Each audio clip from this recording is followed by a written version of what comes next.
Good evening, everyone. Welcome back to my channel. It's True Crime with Jess Rose. I'm here every Tuesday and Thursday at 8 p.m. Tuesdays are my request evening. Thursdays stories that I like to bring to you. I'm also over on the TikTok.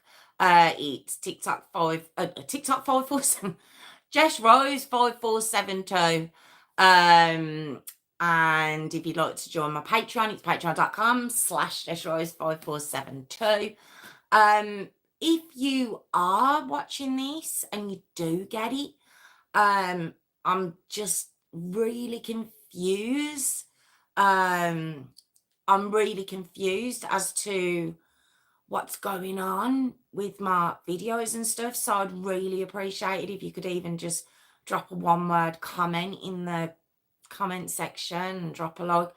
I genuinely would appreciate it. I don't normally push that much, but I don't know what's going on, guys, out there. And if you are watching, I think I'm in huge competition with AI videos and stuff.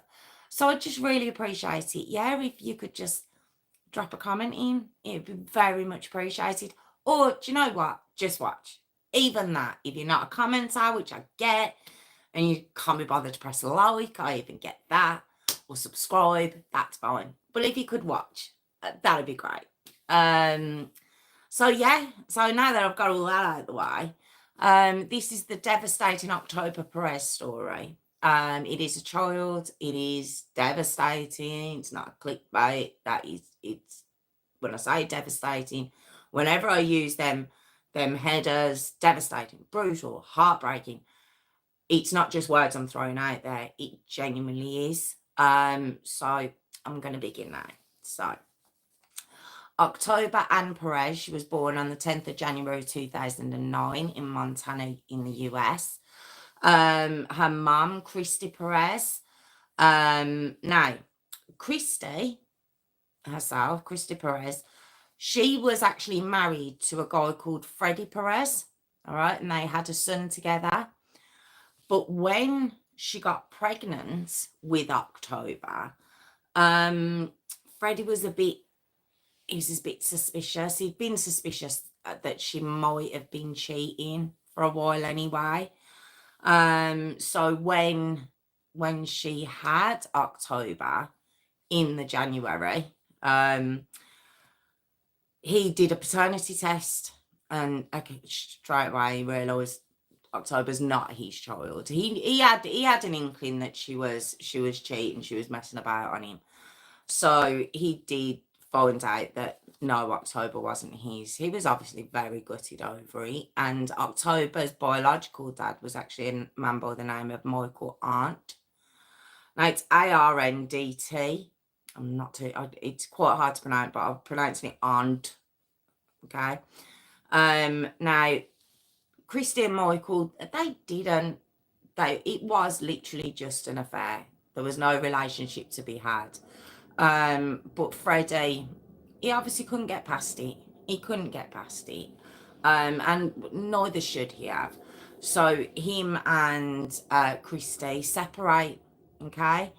Now, like I say, she'd been lying to him. She'd been saying, I'm not cheating, everything else. She tried to fight it, but when the paternity test came back and it's there in black and white, she had to own up and everything else. And yeah, they separated. So, now, like I say, October's father was a man called Michael Arndt. Michael was actually on active duty. Okay, he was in the military, and he was on active duty in Afghanistan. So it must have been when he'd come back on leave or whatever when this had happened. So obviously she let Michael know, and everything else, that October was his. Once she realised that she couldn't pass October off as Freddie's, she let Michael know, and Michael let his family know. Now, Michael's mum is a lady by the name of April Hall. Okay, now I am throwing a lot of names at you. I will do a recap. But the names I'm throwing at you, a couple of them you won't hear again. So you don't need to think, well, who was that and who was that, okay? So, like I say, he was on tour in Afghanistan, but his mum, this was her first grandchild. So you know, of course she was excited to meet October, and she does, and she dotes on her, okay? Now, as for Christy, rather than concentrating on her two children, obviously, you know, her son that she'd had with Freddie, and now a daughter she's had with Michael, rather than concentrating on these two children, no, she moves on very quickly. She does. She moves on very quickly, does Christy. And she starts a new relationship with a man called, I have done this. I have done, the fingers went up when I said man, okay? But with a man called David Wayne Hyslop, okay? And this was about 2010. These two got together. So all very, very quickly, okay? Now, by this time, little October's nearly 2, all right? Now, although Michael, as I've said, was on active duty in Afghanistan, he would see October every chance he got. Anytime he could be home on leave, he'd see her. And she was very doted on by her paternal family. I will say that. And her maternal family, you know, her grandmother on her mum's side, on Christy's side, you know, she doted on her too. She was very loved from her external family, okay? Now, during, like I say, even though he was on tour in Afghanistan, Michael, April being Michael's mum, would be October's paternal grandmother. Okay, she would get to see October during what would be Michael's visitation. So she was seeing her instead of Michael, basically. Now, like I say, April doted on her. All the family did. And they nicknamed her Toby. So October, Toby. Now, I'm not going to call her that. I think it was a family nickname. And, you know, I didn't hear that was a nickname everyone used. I believe it was just the paternal family. So I'm still going to refer to, you know, little October as October. All right. Now, April noticed a change in October once David entered her life. So she'd got to know this little girl pretty much very early days, once the paternity test had been done by Freddie and realised it was Michael's daughter, and she was introduced to the family.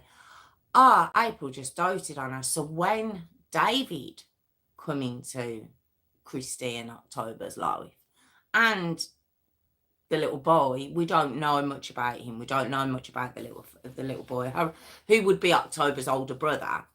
April noticed a real change. Remember, April's the grandmother, and she just didn't feel great about it. Now, Michael himself, he only met David once or twice, and he said he didn't have a good feeling about him at all. But he's not here. He's coming home for sort of 2 weeks at a time, and then he's back off to Afghanistan. He's back on tour with the military. So his hands were kind of tied. He didn't know, but he said he didn't have a good feeling about this guy anyway. Okay. Now, Christy and the kids, when her and Freddie broke up, which don't forget that was her husband, when they broke up, he moved out and left her in the house. Now, I don't know what the situation was, whether that was a rental. I'm assuming it was, because Christy moves out with her 2 kids, and she moves into a house that David's living in, okay? Now, let me describe this situation. David is living in a 1-bedroom house, and you might be like, oh, that's a lot, David, Christy, and the 2 kids. Yes, it is, and yes, it would be, but it's not just them, because also living in that house is David's brother, Kendall, his name is, and Kendall's girlfriend, Janetta. So there's actually 6 living in that home. There are 4 adults, 2 children, and 2 dogs living in a 1-bedroom house. Now, I've seen a picture of the house. It looks a real quaint, pretty little thing from the outside anyway. It does look small. I wouldn't have guessed it was only a one bed from the picture. I mean, it is quite small. But yeah, that's where they were all living. Okay. Now, because of the sleeping situation within that home, I believe Kendall and his girlfriend had the one and only bedroom there, which left David, Christy, and the two kids, October and her older brother, all to live, sleep. I mean, obviously they could use the other facilities within the house, the kitchen and the living room and everything, but where they slept and spent a lot of their time was down in the basement. Okay, so this one bedroom house did have a basement. Now for me to hear a basement, it's like, oh, because we don't tend to have basements in England. I mean, I suppose the bigger houses do, but they're not things we really have as a matter of course.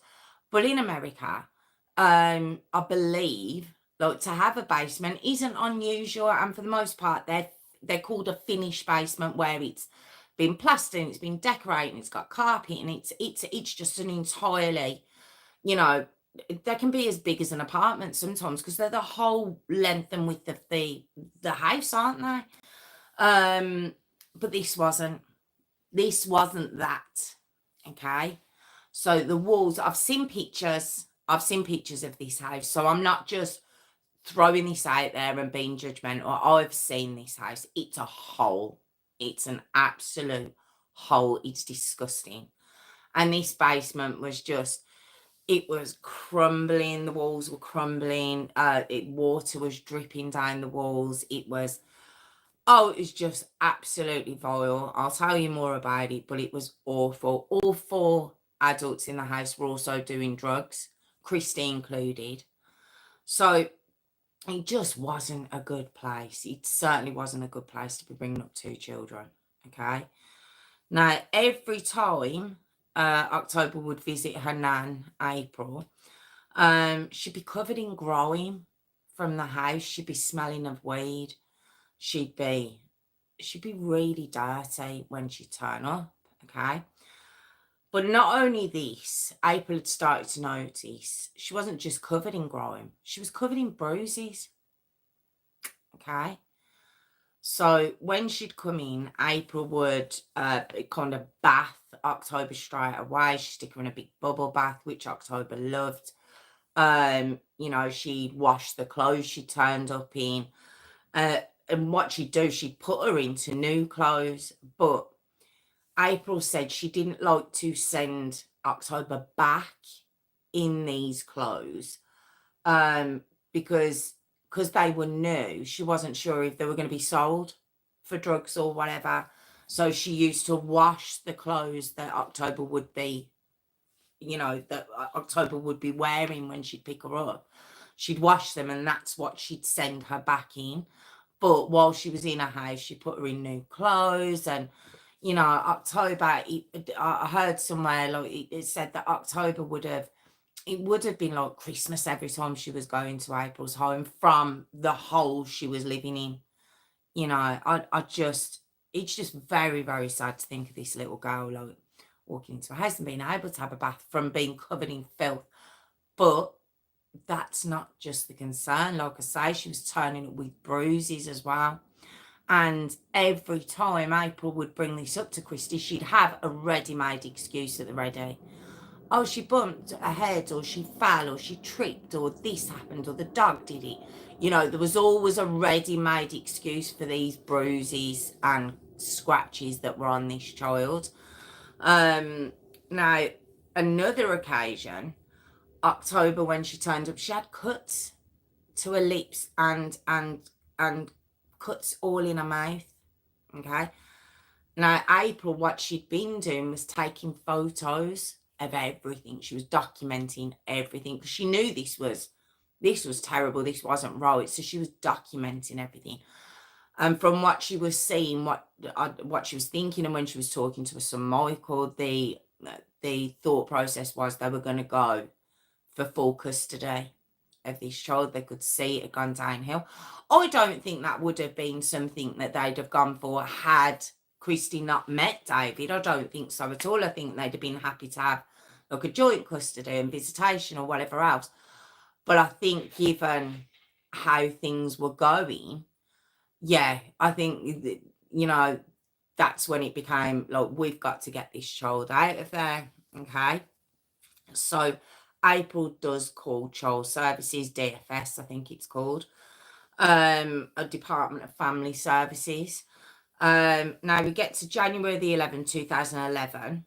Little October turned 2 the day before, and her dad came home from, only for a fortnight, but he came home from Afghanistan, and it was, it was a whole big celebration. And when April went to pick up October to bring her to the airport to meet Michael, Christy, she looked a bit frazzled, and she was like, can you just hang on to her for a little while I try and find somewhere else to live?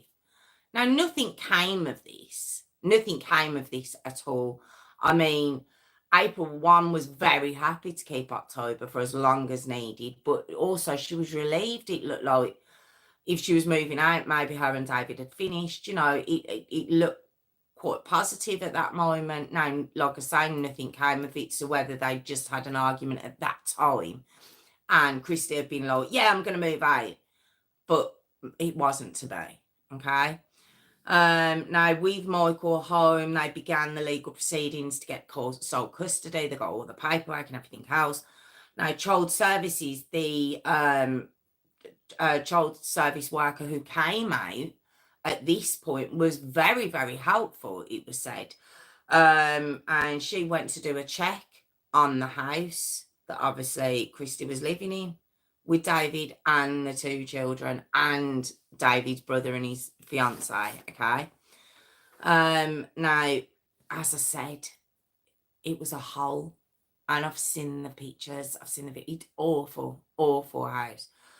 Now, as I said, it only had 1 bedroom. There was weed plants in that basement as well. As I said, the walls were leaking water. It was the whole house was just a shade of brown with it dripping down. They said that was from smoking. And obviously the dripping down, they weren't cleaning in any way. When the child service worker checked where little October was sleeping, she was actually sleeping in that basement with Christy and David, like her mum and David, on a broken bed frame, with a mattress that had a tear in it. There was dirty nappies all around the place. You could see the washer and the dryer just behind her. It was just she was kind of boxed in, just in a corner of this basement. It was just clutter everywhere. And this is where they were staying. It was just absolutely awful. Now, as I said, Christy never ended up moving out. She didn't. And while October was staying with April, and it turns out for only a very short time, but she loved it. She absolutely loved it. And April was trying her best to teach October to talk. Because even though she was 2, she wasn't talking at all. Now, while she had her, she got her to say Dada, but she didn't really get her to speak much more than that. Now, Christy hadn't bothered at all. So whether she just wasn't talking to her, I mean, we know children are like sponges, so I don't understand why she wasn't able to pick up any speech. So I'm assuming her mum just wasn't talking to her at all. Now, it says that little October loved playing, she loved dancing, she loved playing with the dog. It's just said she was just a little pleasure. She really was. She was very cute, beautiful little girl. And back to that house, that hole she's living in, there was actually maggots in the fridge. And so she's at this beautiful home. She's living her best life there. And then contrast to that, this is the home that Christy said she's got to go back to. Now, all of that house was documented by the child service worker. But Christy was furious. She was livid that this worker had come round. She knew that it must have been April that had done it. So that's why she said, I want her back. And unfortunately, April didn't have a leg to stand on, and she had to send October back to that hole. Okay. And she stopped April seeing October for probably a few weeks after that. So we get to February of 2011. Okay. Now, I think is it February? Yes, February. Sorry. April was allowed a visit with October. Okay. So I know it can get in a bit confusing because we're saying the month of February and then we're saying April and October. So the month of February, April, the grandmother, October is obviously the little girl we're talking about. And Christy had finally said, right, okay, you can visit with her. So April jumps at the chance, drives straight over there. October's in her car seat, she's put into the car, and April brings her back to her house. But when she tries to get her out of the car seat, October just screaming bloody murder. She's obviously in pain. She's in a lot of distress, and she won't come out of the car seat. She can't. Look, it's obvious she's in a lot of pain. So April called Christy, and she says, look, I've got to take this child to the hospital, and you are coming with us. And Christy tried to get out of it a little bit, but in the end she agreed, and she met them at the hospital. And when they get there, obviously little October's still in a lot of pain, and an x-ray's done. And she had a broken arm. Her arm was broken. That's why she was in the pain she was in. Okay. Of course, Christy's like, oh, I don't know how that would happen. Your child's 2 and she's got a broken arm, and you've got no idea how that happened. But when Christy went outside for a minute, April asked the doctor to call child services again, okay, to make that report again, so it's all on record. And the doctor did it, and October was placed with April whilst child services did an investigation, okay. So it's looking like, especially with the child service worker they had as well, with the doctor's recommendation as well, it should have all gone in the right direction. It should have. But it was no longer the same case manager looking after October. No.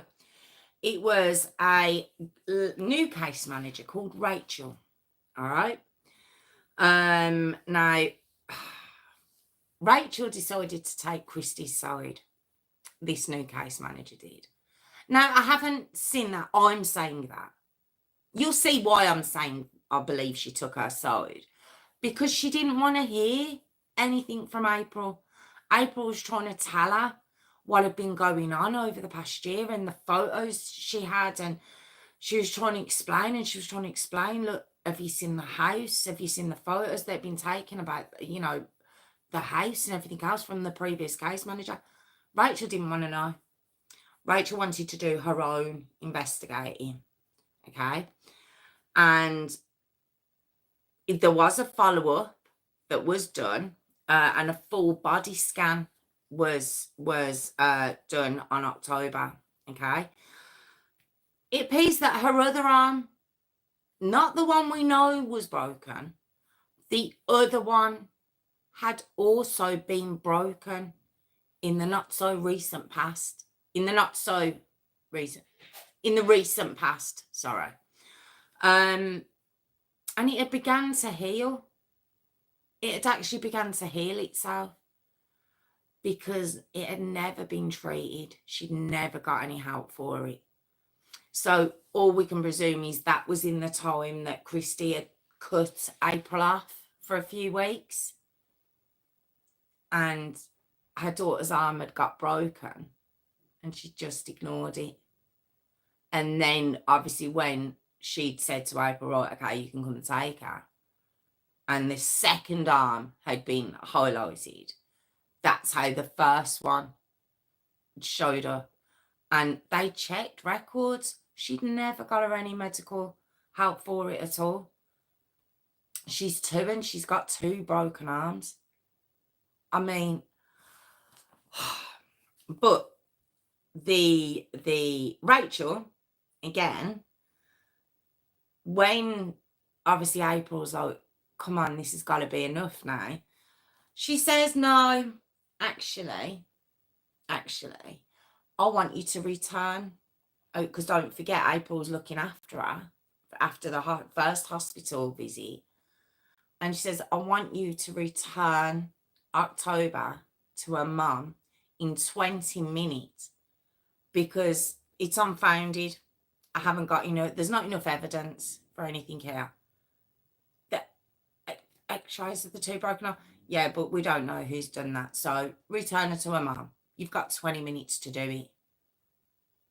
Oh, I mean, so because of everything that had gone on, even though the doctors made reports saying, look, these breaks are suspicious and everything else, because of all of this, Christy again decides April can't see October again.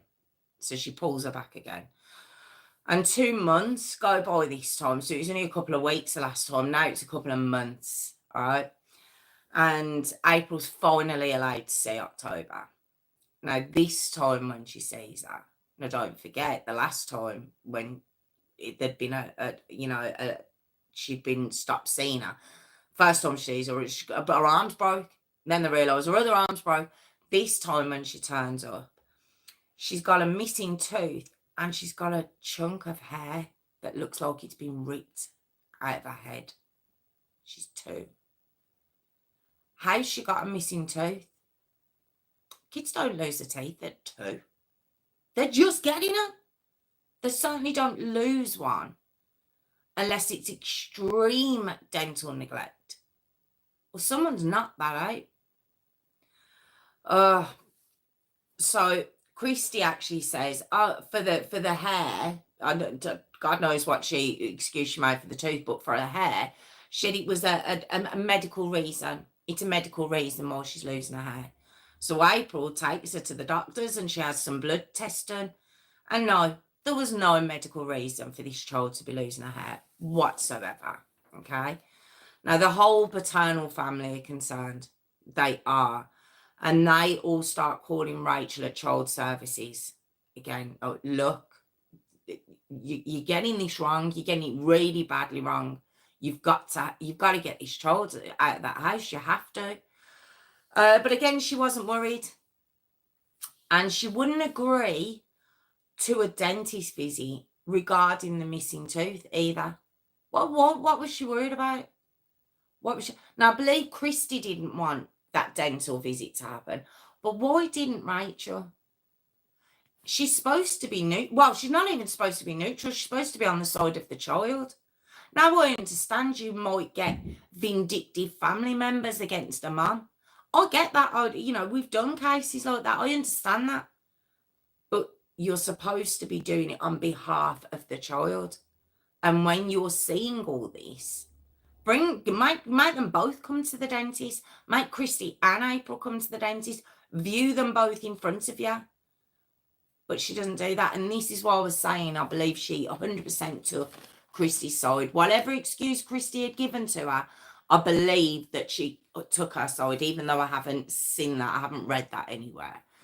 Now, April, during this time, was trying to push the custody paperwork through on behalf of Michael because I think she realised things were just escalating. Things were getting worse, okay? So in April of 2011 now, some of that paperwork was sent to Christy because obviously she has to be made aware, that Michael's going for sole custody. She's livid. She's absolutely livid, loses her mind, stops April seeing little October again. She's like, you're not seeing her again. Okay. Now, because she wasn't getting to see little October, Freddie, now remember Freddie was Christy's husband, wasn't he, who she's now separated from. Now, the son, who is October's older brother, I haven't mentioned a lot about him. I don't know a lot about him. Now, I believe he had, within this time, gone to live with Freddie. So he'd got out of there, all right? But Freddie would still go around there. I don't know whether he was bringing the son to visit Christy, maybe. I don't know why he'd let his child in that house anyway. But he would take photos of little October and he'd send them to April. See, all the external people involved in this all got on. They were all on the one mind frame. Get her out of that house. All of them, they're not related. There's no sort of relationship between any of them, but they all were trying to work on behalf of this little girl. Okay. And he, like I say, sent photos to April of little October, and by then she had 3 teeth missing. Let me remind you again, she's 2. How could a 2-year-old have 3 teeth missing? Even dental neglect at 2 years of age, I can't believe your teeth would fall out that quickly. I really don't. So there's only one other reason, you know. Now everyone at this point was calling Rachel in child services. Everybody, the doctors had called her. April was calling her. Freddie had made a call. Michael was making a call. Freddie's not October's dad, as we know. Michael is. They're all calling child services. They're all calling Rachel and begging her to go round. She's like, oh, I've been going round. There's no way that girl was going into that house. That Rachel from child services. There's no way she was going into that house. Or she's the worst child advocate ever. But all them reports that everyone made and 0 was done. 0. Nothing. It's just a real shame that the original child service care worker who was working on behalf of April and October, is a real shame. I don't know if she was moved off the case. I don't know if she left. I don't know if she promoted. I don't know what happened. But it's a real shame that this Rachel came into play. She was just blocking everything. Well, we get to the 23rd of June 2011. Okay. So it's only 2 months after April's been stopped seeing October again. Okay, and remember, during this time, she sees that she's had another 2 teeth knocked out. That's what it looks like. I'm going to say it. I don't know for definite, but it's what it appears to be, doesn't it? 3 teeth look like they have been knocked out of this child's mouth. And October was rushed to the hospital in a critical condition. Okay. Now, we go back earlier in the day at about 3 p.m. Okay, so we're still on the 23rd of June, but we're just going back to about 3 o'clock in the afternoon. David had been babysitting October while April was out. I've heard she was doing some training for a job or something or other. And what he'd done, he'd taken October down to the basement for a nap, to put her for a nap. All right. And then when Christy got home, now Christy was gone about 3 hours out of that house. And when she got home, she could hear October whimpering, kind of whimpering, crying quite quietly, but she could hear her. Now, don't forget, October's down in the basement. Christy could hear her from the ground floor. So it's like, she's got to have been whimpering pretty loud, no? And did she go down and see her? No, because David said, no, leave her. She's having a nightmare. And Christy, Mummy Dearest, was like, oh, okay, then she's fine.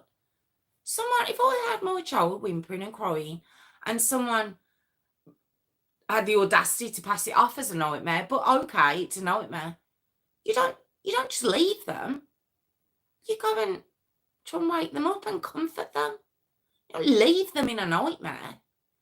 But she does, and her and David go out for something to eat. Okay, I don't know if they eat out or they collect food and bring it back. I'm not too sure. I've just heard they go out for food. All right. When they come back, you think, oh well, now she's got to be checking on her. No, she still doesn't check on her, because her and David decide that's the ideal time for them to go and have a little bit of special time together. Now, remember, they're all in the basement. So they would have been doing this while that little girl was probably a couple of feet away on that bed, whimpering in agony. And that's what her mum was doing while that was happening. Oh, God. So only then, when all that was done, Christy goes over and she tries to wake October up. She said she was still kind of whimpering, but she wouldn't open her eyes. And October doesn't respond. So Christy calls 911, and in the call she's saying she's breathing, but she's limp. This is what she's saying on the 911 call. So on arrival, I can't, them paramedics walking into that house and having to go down to the basement and find this little girl is just, I mean, I don't know if they brought her up, because to allow them to go downstairs, I don't know. But it was noted that when they turned up that she was rigid. She wasn't limp at all. She was rigid. And apparently that's a sign of a brain injury, which I didn't know. I wasn't aware of that. But apparently, yes, if you're rigid, that's a brain injury, not obviously limp must mean something else, but this is what this means. Now, April herself, she was in New York at this time. I think she was out visiting. She was doing something in New York. And this is when she found out that little October had been rushed to the hospital. So she gets in touch with her niece, and she asked her to go to the hospital straight away until she can get there. Now, Christy at this point had said that it was a fall whilst in the basement. She'd fell and she'd banged her head in the basement. That's what she originally said. And then she says, actually, no, she bumped her head on the pavement. While she was walking on the pavement, she fell over and banged her head. So there's two stories for you, okay? Now, on the 24th of June, 2011, so the next day now, April's niece calls April just to say it really doesn't look good. It doesn't look good at all. I don't think she's going to. I don't think she's going to live. She'd been transferred to a children's hospital, as this was way more than a bump on the head. All right. It was a catastrophic trauma to her brain and her spine. That's what this was. So the hospital she'd been in didn't have the facilities to treat that. So she was transferred to a children's hospital. But unfortunately, on the 25th of June, 2011, so she fought for 2 days. Okay. But she had been on life support. And unfortunately, October and Perez died. And Michael, her dad, he didn't make it back in time. He really tried as well, it was said. Don't forget, he was coming back from Afghanistan. And he just didn't make it back in time.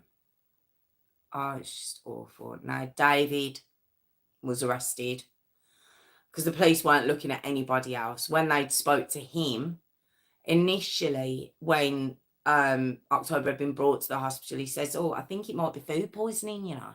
I think it might have been hot dogs that she had. What are you talking about?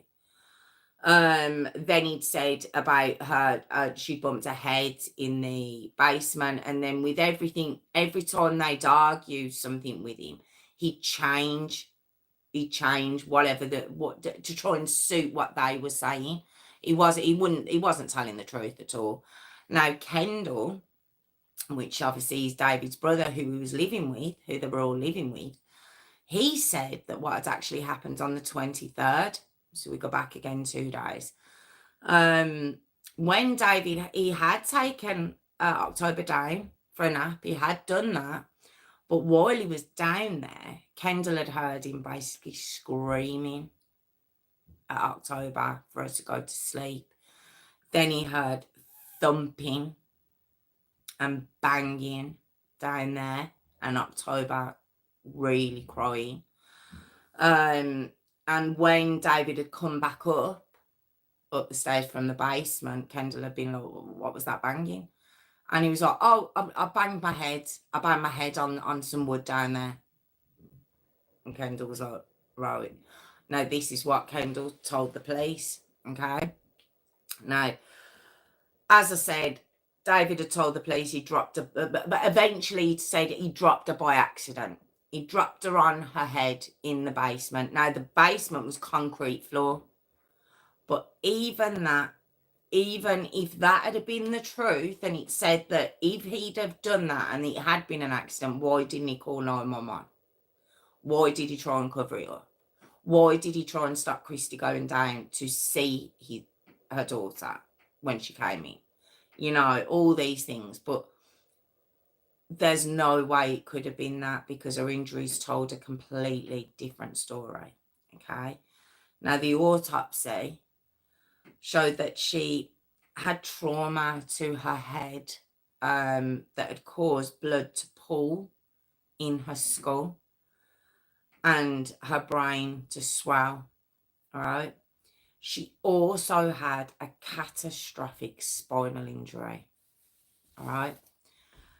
The medical examiner said it looked like her body had been bent backwards over a hard surface. Okay. Both her big and her small toes had been broken. She had bruises and abrasions head to toe. And unbelievably, there was another spinal injury that was a few days old, that was in the process of healing. Her back was broken twice. This child's back was broken twice. Now, we go back to her broken arm.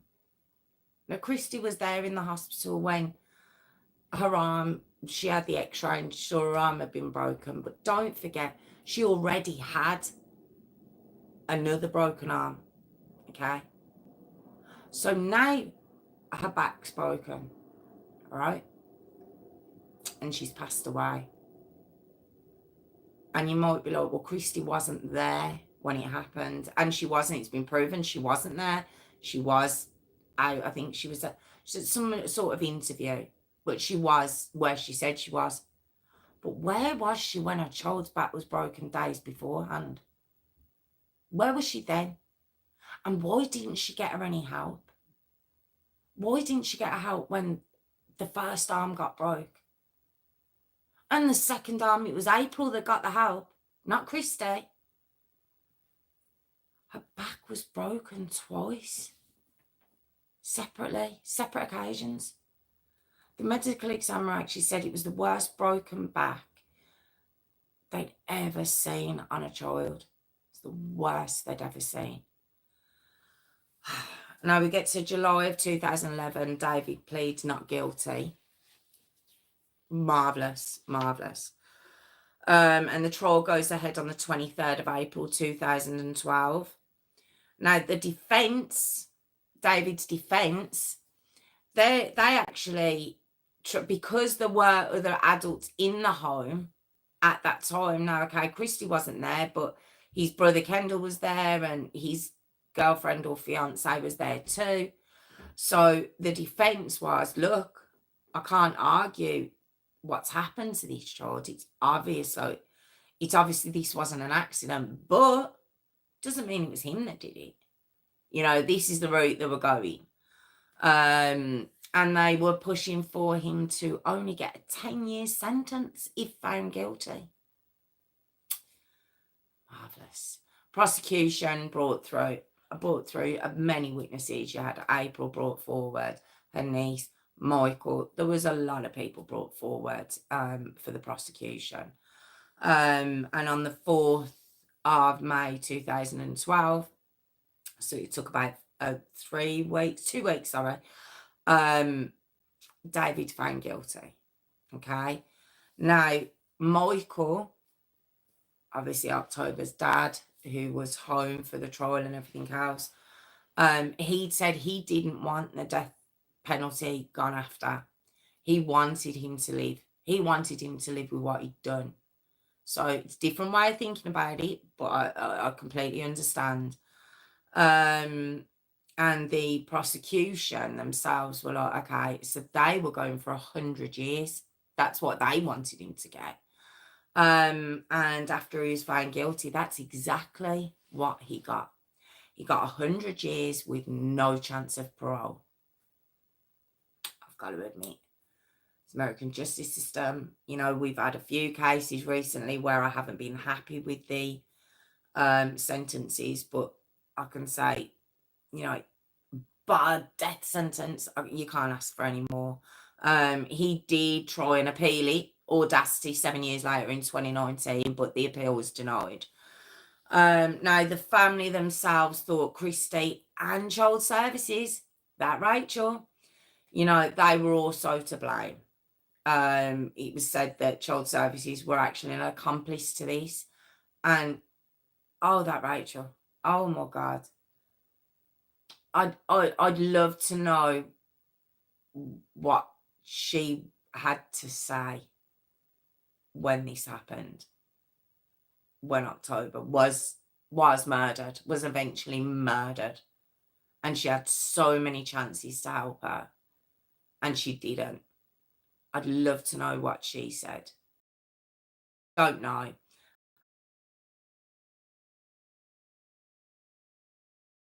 She resigned from her post. Luckily, no one else had to deal with this woman being their case manager for a child. Now April, she worked tirelessly after October died. She just never wanted this to be a thing. She was fighting against child abuse itself. She started off a petition where to get signatures, so that if, I don't think it got passed, but it was so if a family wasn't happy with a case manager, they could appeal it type deal. I think that's what it was. But she also founded Toby's house, obviously in October's name. And what Toby's house is, it actually took 10 years to get up and running. All right. I think it opened in 2021. But she persevered. She persevered and she got everything in place. And what it is, it's a non-profit crisis nursery. And it's open from 8 a.m. to 12 midnight. All right. And the ages of the children they take in is 0 to 6. And it's for working families or families just really struggling, where they can just drop off their children. You can just drop them off. Don't have to pay, and it's just it's like a safe house for children, just to be dropped off. I don't believe there's any questions asked. They can be dropped off, not to keep, but where parents can have a break, or if they need to work and they can't afford childcare. It's a fantastic idea. It genuinely is. And through donations and fundraisers, they get, nappies and cleaning supplies and blankets and clothes and food and everything donated to Toby's house, where these children can be looked after, and it's to help curb child abuse and neglect. That's why she did it. And I just thought, I say it all the time. Like, after something like this, to have the strength to carry on and go forward and do something like that. And I've heard of charities and things being done in children's name and grandchildren's name, but this, I think, is just amazing. Not that those are the things aren't. I'm just saying this is this is amazing. I really hope it's something that can be rolled out in different places, and throughout the states, and oh goodness, throughout the states and through the world, right? How amazing would that be, just for these families that are struggling and are on the edge, just to be like, right, I need help. I need help with my child. I just think fantastic, I've just got to give it to April. I think it's amazing. But yeah, that was the Devastating October Perez story. Just very, very, very sad, and completely, what's the word I'm looking for? It could have been completely stopped. It didn't need to happen. It's not like she was hidden. It's not like no one knew. It was out there, and child services knew it, and doctors knew it, and everyone. And I can't help but think of that poor little girl every time she was sent back. It's just utterly heartbreaking. It really is. It genuinely is. But thank you so much for joining me. I really do appreciate it. Like I said, I'm here every Tuesday and Thursday at 8 p.m. If you want to drop a comment in, that'd be great. But yeah, thank you so much. I'm back again next week. And I'll see you then. Thank you so much. Thank you.